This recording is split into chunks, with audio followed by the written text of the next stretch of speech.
we specialize in swimming. And then on top of that, teaching swimming to people with special needs. And then on top of that, providing an experience for the rest of the community to be a part of that.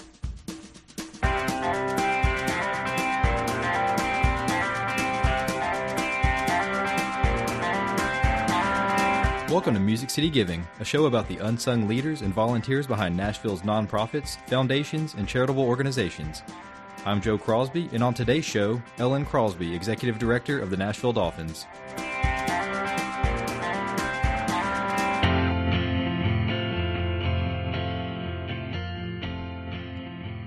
When we do something kind for someone, we can cause a ripple effect that spreads far beyond the people we interacted with. Some simply offer a smile to a stranger on the sidewalk, while others volunteer their time or resources to serve those in need. Many have devoted their lives and careers in service to others, and our guest today is one of those people. Ellen Crosby has been a teacher and mentor to countless people throughout Middle Tennessee.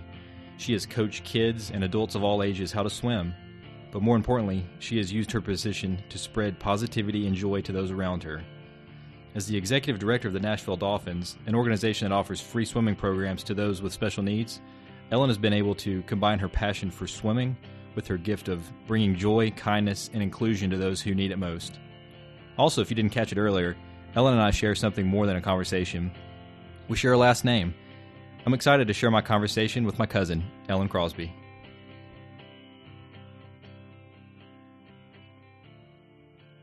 Swimming is so relevant to everyone. I've found that anyone in any stage in life can get in the water and it helps in some way. And so, I love the thought of people being runners or hikers or whatever well into their 70s and 80s. But realistically, a lot of people stop doing those activities, once they get to a certain age. And swimming, it doesn't matter how old you are. It doesn't matter what your mobility is. You could be injured and you can use the water. You can be completely fit and use it. It's great cross training for people who aren't swimmers and are doing other sports.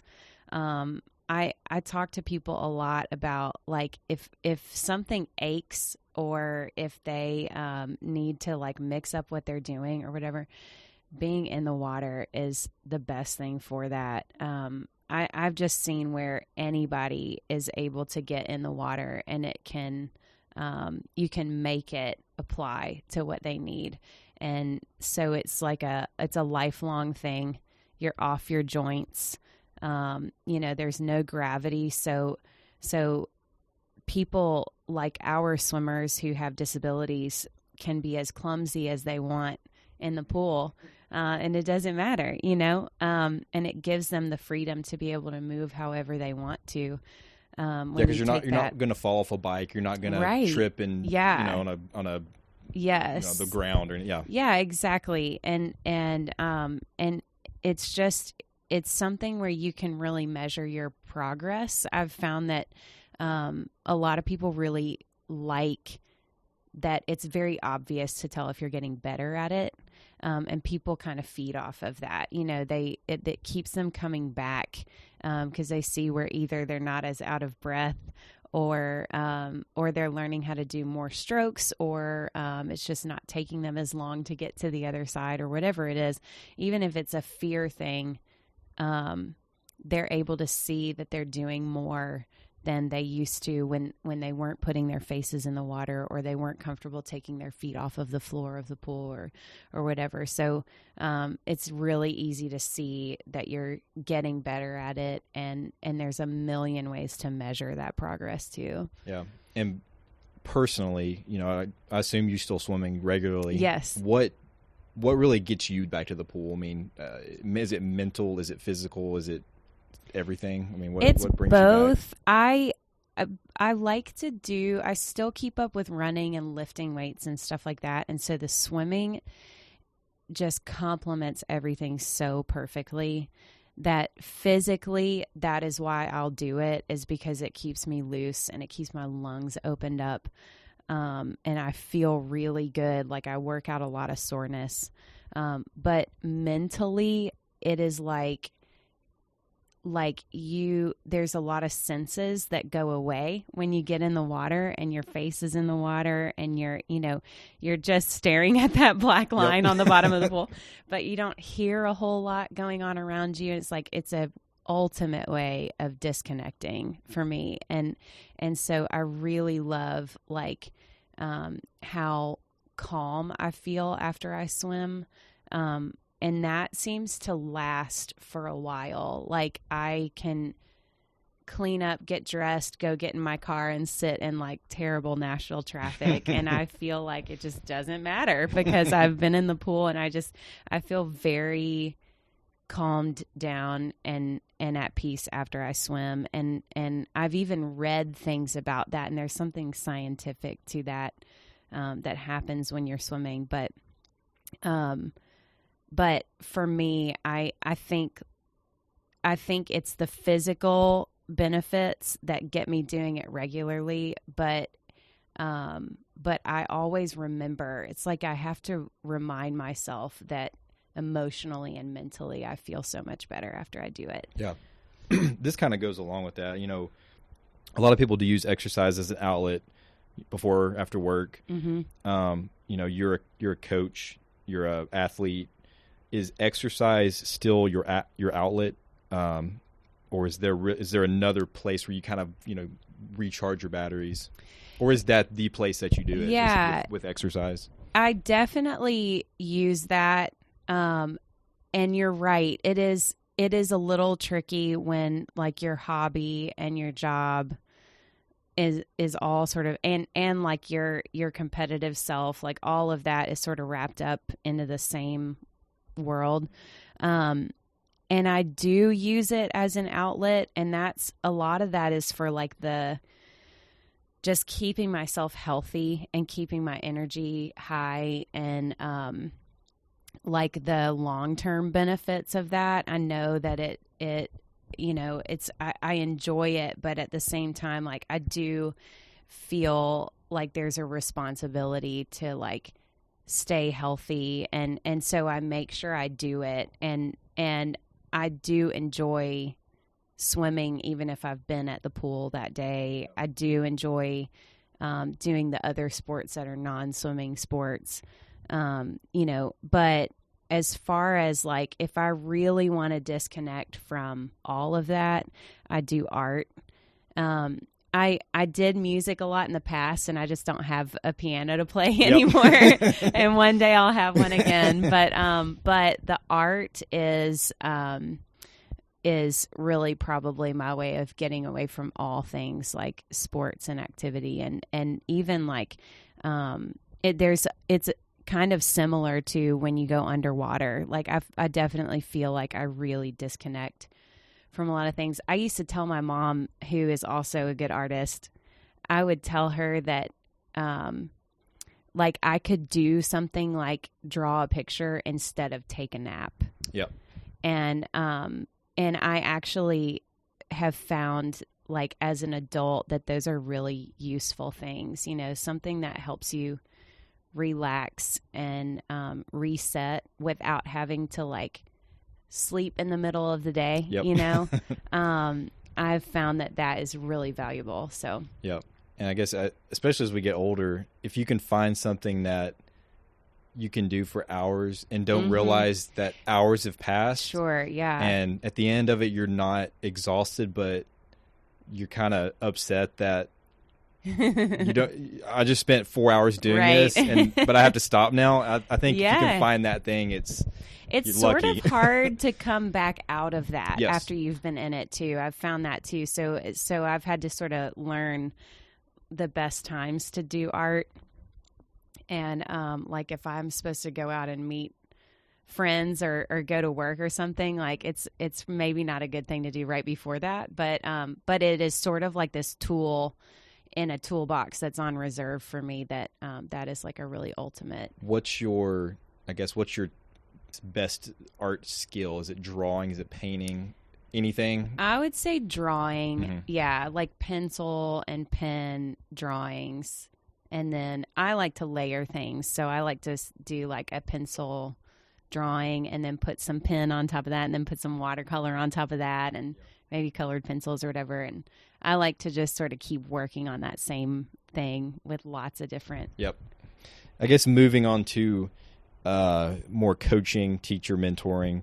Did you ever have a coach, teacher, mentor who either, pushed you out of your comfort zone or pushed you to do something, just really pushed you to do something better? And if so, what is some advice, inspiration that they may have passed on to you that you now use to pass on to your students or your staff or, whoever? Yeah. So at 34, like I really haven't stopped being competitive. And so I've had coaches even as an adult. And so I've had coaches my entire life, really. And then I've been around other coaches who weren't coaching me, but I've just been around that a lot. And I have had a couple of coaches over the years, whether it was with swimming or running or lifting, who have really changed like technique and form and done something to me that was really profound and like really helped me get better. Or if it was like teaching me about the nutrition to be able to do what I want to do, those were really profound for me as an athlete. But when I think, like when I read a question like this or hear a question like this, and I immediately start thinking of the most impactful coaches, they all were really big on knowing the athlete outside of the sport. And so one of them in particular was a running coach of mine as a kid and is still a mentor of mine. And we connected on our faith is really similar, and just the way that we see people and treat people is really similar. And that's someone that I still go to. Even this year, I've talked with him a couple of times on things that I've been learning. And I still call him coach. Yep. And then there's a lifting coach that I had that something that he started at our gym was asking a question to the group before we started that had nothing to do with sports.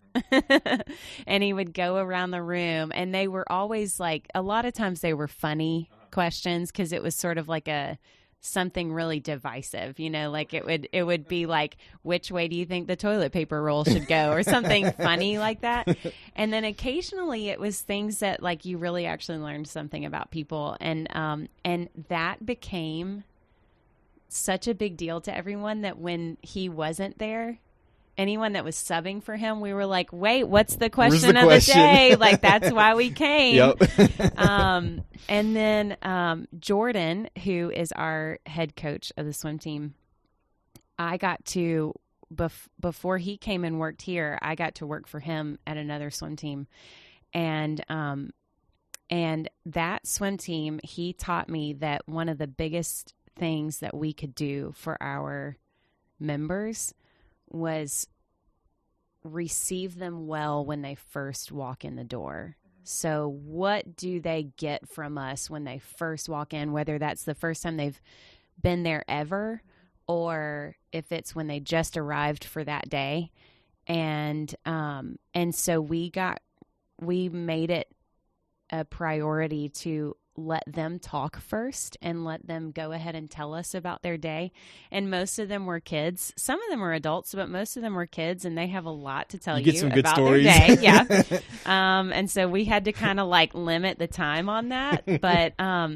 But allowing people to share who they are outside of that sport, I think, is a really big deal. I think the relationship and the connection in that way, I think it just shows that you value them as a person, and that to me, the message is no matter how successful or accomplished you get or unsuccessful you feel at this activity, you're still a valuable person, and you have you have a life outside of this. And for a coach to recognize that, like, this sport is a really big deal. Being on a team is a really big deal. Being healthy is a big deal. But you also having value outside of this activity is a really big deal. Yep. So does that translate into, you've done a lot of competitive swimming as well. Does that translate into that space? I know it gets more serious. It gets more focus driven on, the task at hand. Does it translate into that as well?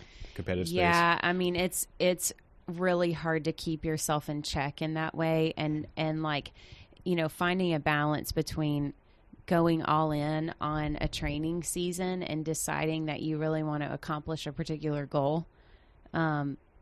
It's sort of, I always say it's kind of like having a part-time job, you know, like you really take on another schedule, and you're thinking about it all the time. Your sleep matters, and your food matters. And so it's around the clock, and it's hard to accept like any of the little failures that happen along the way, or if you don't get your best time or whatever it is, like, or if you didn't have a great workout that day, or if you're feeling way more sore than you thought you would, and you just, it's really hard to like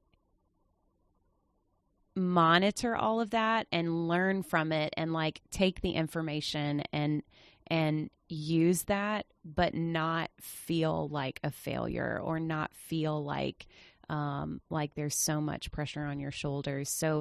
So it's even for me being an athlete, after all of the teaching and coaching that I've done, even for me as an athlete, it's hard to remind yourself that like, you do want to be able to say that you did everything you could, but at the end of the day, you did everything that you could. Yep. So, I tell myself that, like, I want to be able to look back and feel like I tried as hard as I could. Yep. But at the same time, I need to be able to look back and tell myself, like, Ellen, you tried as hard as you could. Yep. And so that's a hard thing, I think, no matter what age you are or how much experience you have with it. Yep. And I guess that bringing it back to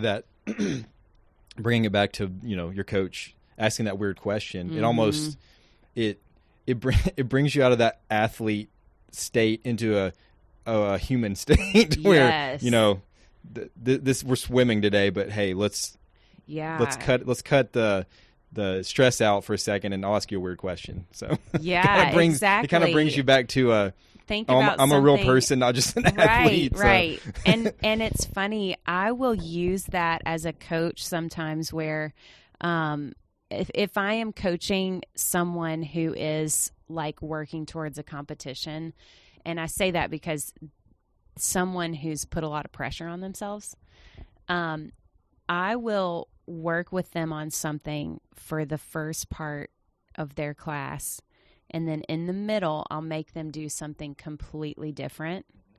And then at the end, we'll come back to that first thing, and I'll have them show it to me without giving them any instruction. Just, now show me that first thing that we were doing.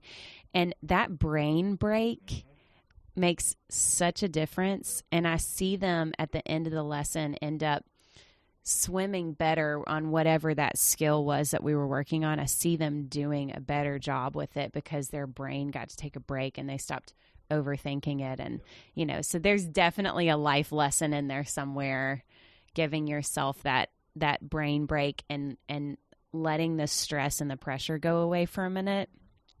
And I'll have to explain to them sometimes this random thing we're doing in the middle isn't something you're going to do in your competition, but there is a reason for this. People love to, I guess, as content consumers, we love to have things boiled down to bullet points. Mm-hmm. So, not necessarily the best way to communicate, but if you could give a couple of bullet points or soundbite answers as to how someone can improve themselves physically, emotionally, spiritually, what would that be? How would you boil those down? Well, giving yourself the brain breaks. I'll start with that one. If you can become the kind of person who, just like we were just talking about, who can say, I did everything I could today when I was at work, and therefore allow yourself to turn it off when you leave work, giving yourself that break. I'm learning as I listen to people, the way technology is now, and the things that we value as a culture now in a society. I really think that that is a real struggle that doesn't seem to be getting any easier for anybody, is turning everything off and walking away from your email and your text messages and things like that. And podcast listening. Yes, listening to all those podcasts. So I do think that that's probably, for me right now, that's the most important thing, is being okay with walking away from it and not picking it back up until the next day. Yep. I do think that being well-rounded is a big deal. I think that like learning something new that is just either something that you've always said, I wish I knew about that, or just taking on a new project or something like that. I've been taking sign language. Oh, cool. And it's relevant for a couple of the people that swim for us. Yeah, I've wondered why you've been signing this whole time. Why I keep doing this with my hands. Yeah, I was wondering what was going on there. You know, something like that. And what I've been doing, the best way to learn a new language is go be around it. So I've been going to what's called silent events. And it's just like events for people that are deaf. And they're actually not silent, but that's what they call it. And it's gotten me into a whole different culture of people, and where I am a minority because I can hear Yep. and I speak. And so I'm learning to tell people I'm hearing, but I'm learning sign language because I have deaf swimmers, and I don't know anything about it, you know, and they're fascinated by that. Why do you want to learn sign language? They just can't they can't understand it, and then they think it's the coolest thing ever. So I think learning new things is a really I think that we should always be doing that. I think that our brains are built for that. And I've been thinking about the whole idea of like, how much of our brain are we really using, you know? And I think giving yourself some education, and just like as an athlete continuing to be coached. Right now, I'm not trying to accomplish anything as an athlete at 34, you know, but I still think that there's value in like being coached and being the student in the class. And so, yeah, I would have to say, like, for me, probably the two biggest things in my world right now are disconnecting when I really need, like, allowing myself to disconnect and walk away from work, and then continuing to educate myself. I know my big one is it's funny. I'm in marketing and communication and all that stuff. I'm a inherently a shy introvert. Yeah. So it's doing something like this has been like, it's a way to expand my brain and say, get out of your bubble, you know, figure out how to increase what you're bad at, basically. Yeah, so what you're absolutely. not built to do. And it's like coming out of that comfort zone. So yeah. It's, and you know, you talking about the silent, what was it called? Silent events? Just silent events. Yeah. Yeah. Like, I think at the end of the day, communication is one of the most important things anyone can do. Yeah. And then coming back around, you know, you working with students and things, you know, I'm sure these kids have dealt with bullying and, you know, that just all kinds of stuff. That being able to include everyone is exactly, I mean, you're combining inclusion and communication. And that's if we could all take a step towards that, think about where we Right? would go. I mean, Yes.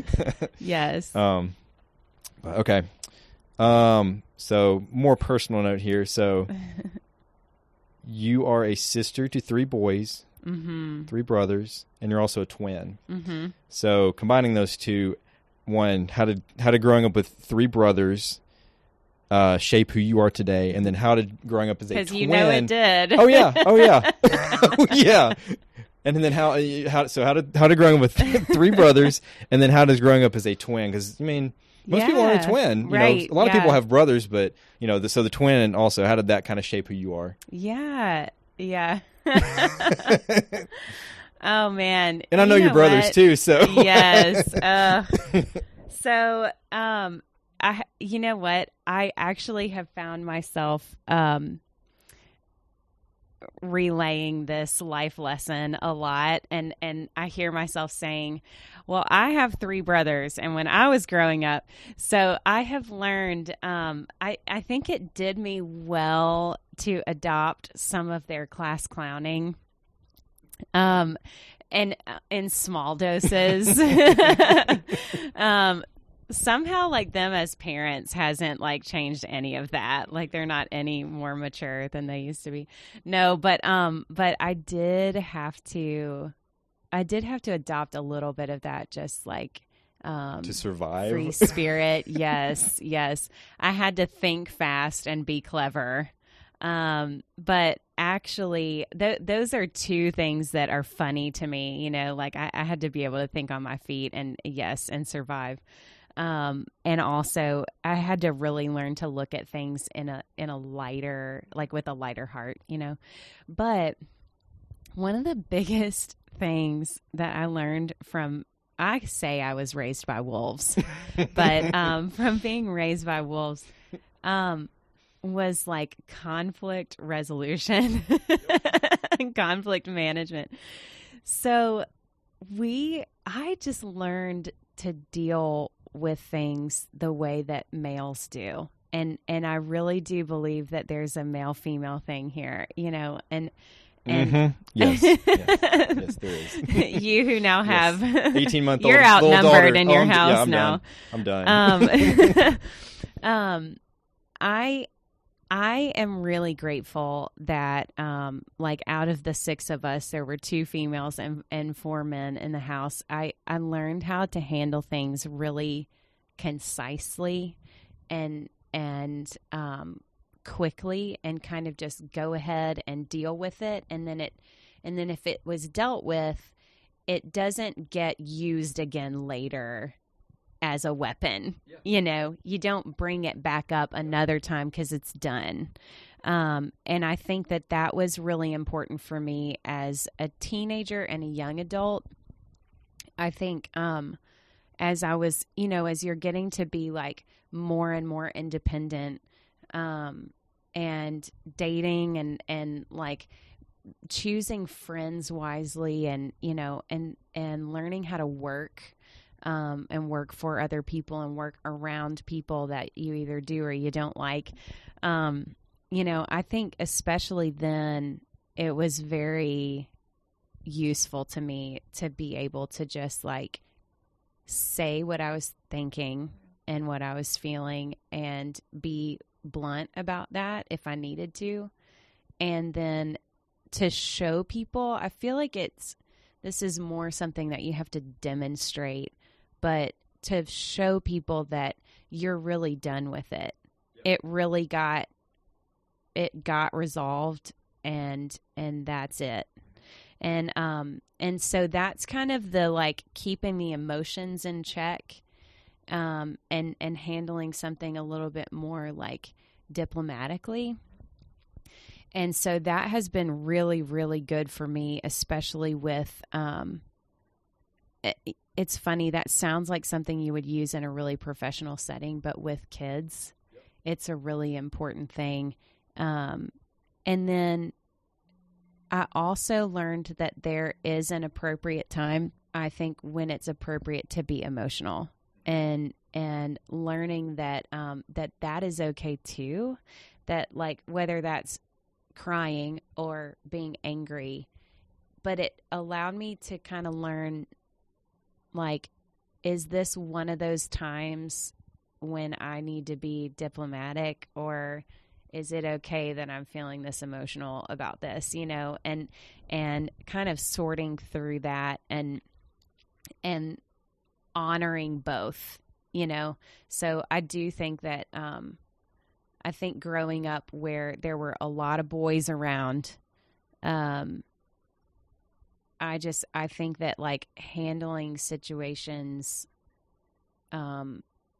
without emotion and just being done with them, I think that was really good. And then, like, understanding that there is an appropriate time to, like, show that you are emotional about this because it is that big of a deal. And so, yeah.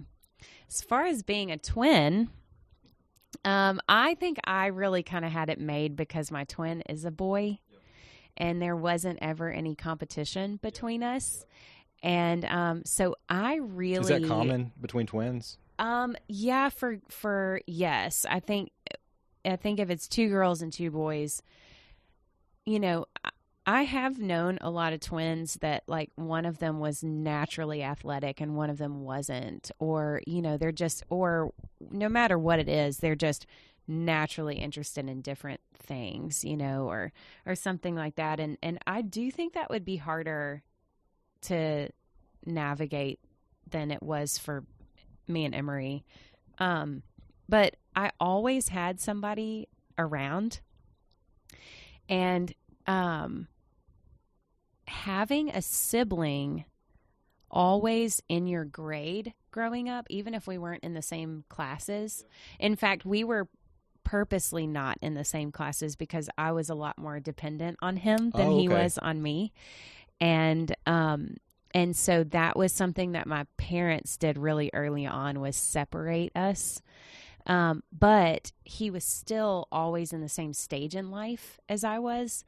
And so as I've gone through difficult things in my life, each of my brothers has related to me differently on those. And Drew being the kind of the Bear Grylls of the family.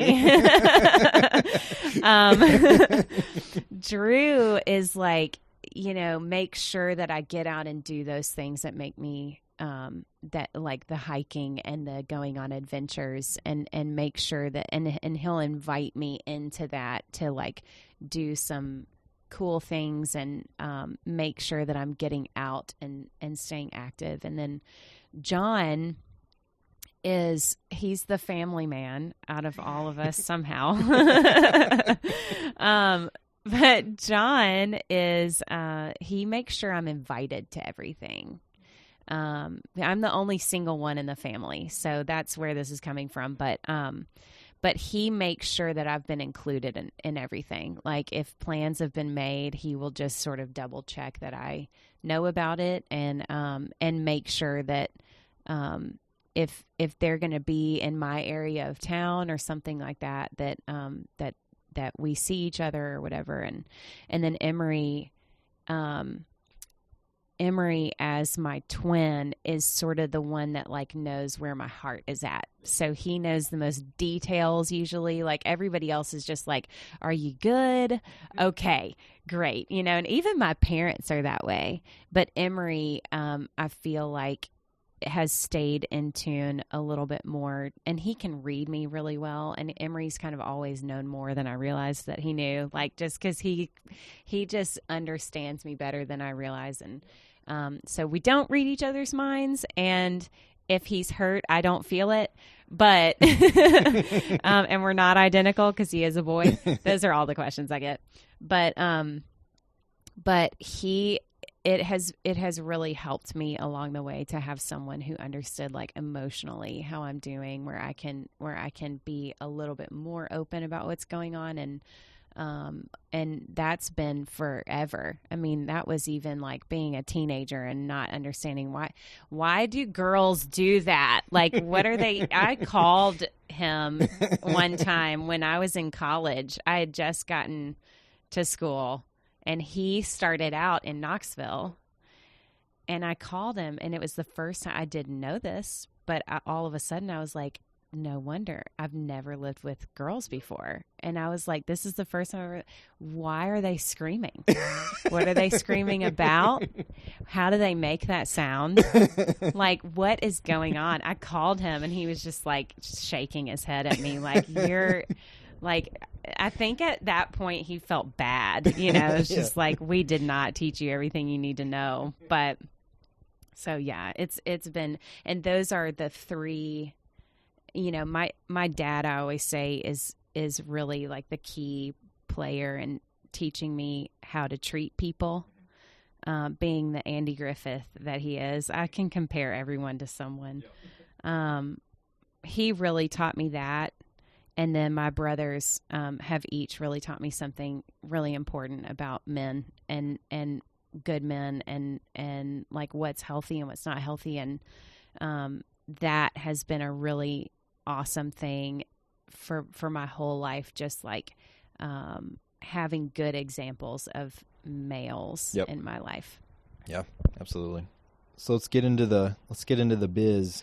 So give me a little backstory of, the Nashville Dolphins. What's the mission? What's your goal? What do you kind of do on a day-to-day basis? What is the Nashville Dolphins? We are an organization that provides swim programs to people with special needs or disabilities.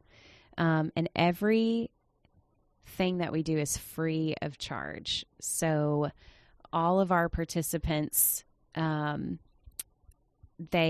all have some sort of diagnosis, and they can apply to be in the program no matter what level of swimming they're at, no matter how severe their disabilities are, and no matter what age they are. And so as soon as someone is in the program, we will start them at whatever level we feel like is the most appropriate. We have a beginner swim lesson level, and we call those the Future Dolphins. And then we have an advanced swim lesson level that we call the Junior Dolphins. And then we have a swim team, and they are the Nashville Dolphins. Gotcha. Okay. And so a lot of times we'll funnel people through that Future Dolphins level just in case, and it helps us to get to know how they move and how they communicate. And some tools that will be good for teaching them along the way. So even if they are swimming well enough to move into that Junior Dolphins level, there's a lot that you have to get to know about the whole person. And again, like it doesn't matter what age you are. And so we have someone who I think just turned 47 who's in our Future Dolphins level. And he will always be a Future Dolphin. Okay. He won't ever graduate. But that's what it's for. Yes. Is for him to be able to have that level forever. There's a place for anyone. Yes. Yep. And as far as the age range and the no cost, those kind of go hand in hand because we understand that people, when they have special needs, are going to have special needs for their entire life. Yep. And there's a lot of programs that will age people out. You'll have to graduate by the time you're 21 or whatever it is. And then it's really hard to find programs for them to be involved in, especially if they can't work. They need things to do. They need to be healthy, but they need to be interacting with other people. They need to be learning. And so we're trying to provide something that they can do their entire lives. So once they're in the program, they get to stay in as long as they want to. And the reason that making that free is important to us is they pay for a lot of therapies and they pay for a lot of those activities that they're trying to find to plug into. And it is for life. And so it's expensive. So we want there to be one thing that There's no pressure of like how long you can utilize the service, and there's no pressure of how much it's going to cost. Yeah. So one of the big things with our organization is volunteers. So we have a small paid staff of the people in the office that I talked about earlier, and then we have a handful of people who are paid swim instructors for our swim school. And I feel like we've landed on this really incredible group of people right now. But we have, in our swim lessons, we have more kids in the pool than we have lead instructors. And that is so that we can utilize volunteers and give them an experience where they're actually hands-on and actually in the water helping conduct the swim lessons. They're holding the kids. They're talking to them. Sometimes they're meeting the parents. And sometimes the volunteers have their swimmers without the lead instructor. And we really encourage them to have the same swimmer week after week. And so we really encourage them to be regulars. And that way they can get to know the swimmer, and then they can see their progress. And then there are lots of cases where the volunteers know the swimmer better than we do, because that's who they've worked with the whole time.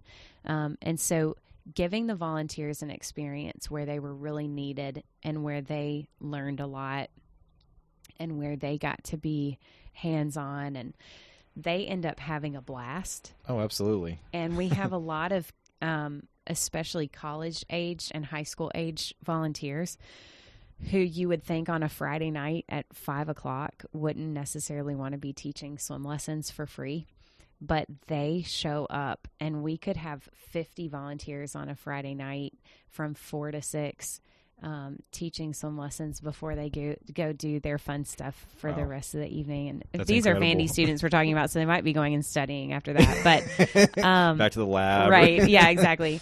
But we've seen where the experience that the volunteers are getting has been so rewarding to them, and that we've had to kind of adopt that as also part of our mission, that we're also kind of ministering to them too. And you were talking earlier about that audience being really broad, and that maybe even in terms of like your goal should be to have a broad audience. And so for us, we specialize in swimming, and then on top of that, teaching swimming to people with special needs, and then on top of that, providing an experience for the rest of the community to be a part of that. They don't need to know anything about swimming. They don't need to know anything about special needs. They don't need to know anything about nonprofit business. That's goes back to that very first question of why swimming and how applicable it is, and how it really is like open to everyone no matter where they're at. And our classes tend to be that way, where anybody, even though we are in such a niche, it's really something that anybody could help with. And we will teach you the things that we feel like you need to know. We do provide some training. We do provide some materials, but we provide a lot of information in the moment and a lot of help in the moment. And so much of it is just like come and experience it with them, just like be a part of their experience at swim class. Yeah. So having said that, sounds like there's lots of ways to get involved, to volunteer, to donate. What would you tell someone who, wants to get involved, but they're not sure where to start? Maybe they can make a donation, maybe they can't. So where can they go? What can they do to get involved? Ideally, whether they were going to give their time or their money, they would just come and see it. Again, I think it's hard to picture.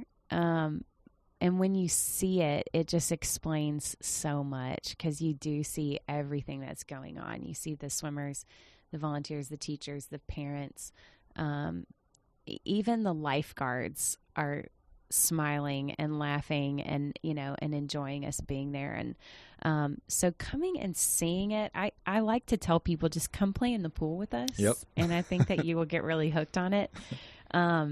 So that is, to me, that's really important. Like just taking one time to come see class or to come get in the water, even if you're just going to watch, meet a couple of the swimmers, ideally everybody would do that. But yes, a financial donation is great. They can go on NashvilleDolphins.org, and they can click on the donate button, and just do it there. They can even read about us on the website when they do that and see some pictures of all those smiles and the splashes and everything. And so that's great. We do have events as well. Coming to our events, you don't have to be involved in our program to come to our holiday party, which is really fun. There's a lot of dancing that happens at that party.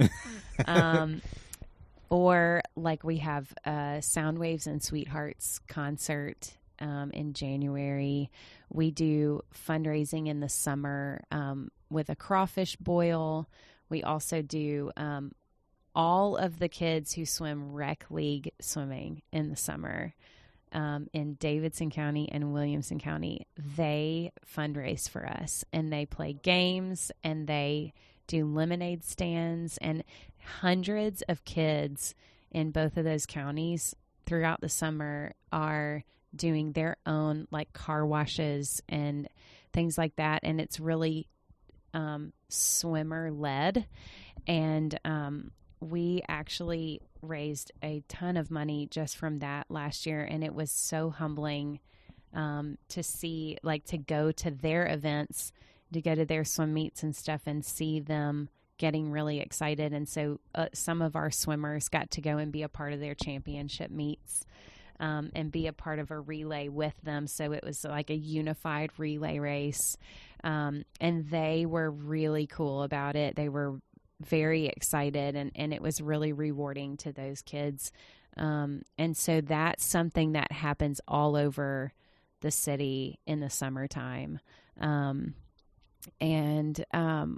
Like we sell mums in the fall.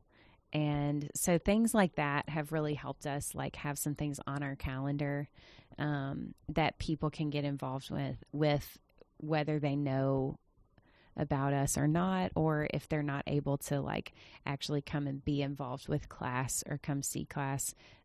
There are things like that. We started a 12-hour relay last year. And that was a whole other group of people that we'd never marketed to. We actually haven't done a ton of marketing to, like, adult swimmers and competitive swimmers. And oddly enough, like, that's not the community that we've really tapped into yet. And so, and those, like, CrossFitters and ultra marathoners, like people who like the long grueling stuff that where you put a sticker on your car. The freaks. The freaks, exactly. We found them and we made an event just for them. That's awesome. And that was really cool. And we actually, one of our most involved swimmers passed away last year. And we ended up, we were already creating that 12-hour relay, and we ended up naming it the Nate awesome. Nolan 12-hour relay. Awesome. And the funniest thing about that is Nate hated cold water, and we do it in, like, the coldest pool in Nashville, and he never would have swam for that long, and definitely not with his face in the water, at least. And so his parents got a good laugh out of how, like, non-Nate that was, but they happened very close together, and we wanted to honor him. And so anyways, we have that relay, and that was actually that was really fun, because we did actually end up having some non-swimmers come and participate in that, because it doesn't matter how much you swim at a time, and it doesn't matter what you do. You can use equipment however you want to get from this side to that side. and even if you don't want to come back to this side, your next teammate can just meet you over there. Like, there's just not a lot of pressure. So, and then teams did they scheduled their swimmers so that they didn't have to be there for the whole 12 hours and stuff. Like, people got creative on it. So things like that, where we've tried to offer events where people who are not in the special needs world, or they're not in the swimming world or whatever, we've tried to make it, try to reach them too. It's been a pleasure. I appreciate you. Let me still, what do we got? What are we at? An hour. Perfect. An hour of your time. Yay. This has been awesome. I really appreciate it. Thanks. Thanks for listening to Music City Giving. For more information on this episode or other episodes, visit musiccitygiving.co. That's musiccitygiving.co.